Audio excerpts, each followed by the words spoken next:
who truly loves our police.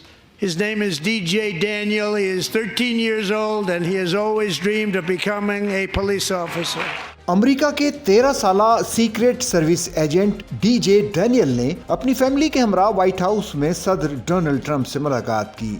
White house के official x account पर इस मुलाकात की वीडियो शेयर की गई है। वीडियो में देखा जा सकता है कि इस मुलाकात के दौरान डोनाल्ड ट्रंप ने डीजे डैनियल को फैमिली के हमरा देखकर कहा कि कितनी अच्छी फैमिली है। फिर डीजे डैनियल ने डोनाल्ड ट्रंप को देखकर कहा, मैं फैमिली के अलावा एक और चीज आपके लिए लाया हूँ। और ये बात कहते ही बच्चा पुरजोश अंदाज में अमेरिकी सदर से गले मिलता है। डीजे डैनियल के गले मिलने पर डोनाल्ड ट्रंप ने खुशी का इजहार करते हुए कहा कि ये बहुत अच्छा है, अब अपनी फैमिली को देखें, आपको कितनी अच्छी फैमिली मिली है। फिर अमेरिकी सदर ने डीजे डैनियल के वालिद से हाथ मिलाते हुए उनसे हाल अहवाल पूछते हुए कहा कि आपसे मिलकर बहुत अच्छा लगा, कल की शाम बहुत ही शानदार थी। ये वीडियो सोशल मीडिया पर वायरल हो गई है और सार्फिन की जानिब से इस पर दिलचस्प तबसरे किए जा रहे हैं। वाज़ेह रहे कि अमेरिकी सदर ट्रंप ने कांग्रेस के मुश्तरका इजलास से अपने पहले खिताब के दौरान एक जज्बाती लम्हे में टेक्सास के 13 साला डीजे डैनियल को एजाजी सीक्रेट सर्विस एजेंट बनाने का ऐलान कर दिया। डीजे डैनियल जो कई सालों से कैंसर से लड़ रहा है,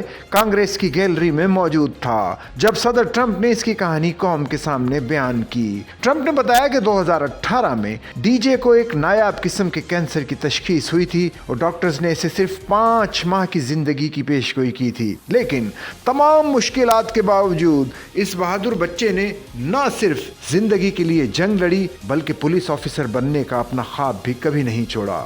सदर ट्रंप ने जज्बाती अंदाज में ऐलान किया, आज रात डीजे हम तुम्हें सबसे बड़ा एजाज देने जा रहे हैं। मैं हमारे नए सीक्रेट सर्विस डायरेक्टर शॉन करन से कह रहा हूं कि वो तुम्हें बाज़ाब्ता तौर पर अमेरिका का सीक्रेट सर्विस एजेंट मुकर्रर करें। I am asking our new Secret Service Director, Sean Curran, to officially make you an agent of the United States Secret Service. सदर के ऐलान पर पूरे ऐवान में तालियां गूंज उठीं। कानून साद अपनी निशिस्तों से खड़े होकर डीजे के हक में नारे लगाने लगे। इस दौरान सीक्रेट सर्विस डायरेक्टर शॉन करन ने खुद गैलरी में जाकर डीजे को इसके सरकारी असनाद दिए। खुशी से मगलूब होकर डीजे ने करन को गले लगा लिया और ये मंजर ऐवान में मौजूद हर शख्स के लिए एक यादगार लम्हा बन गया।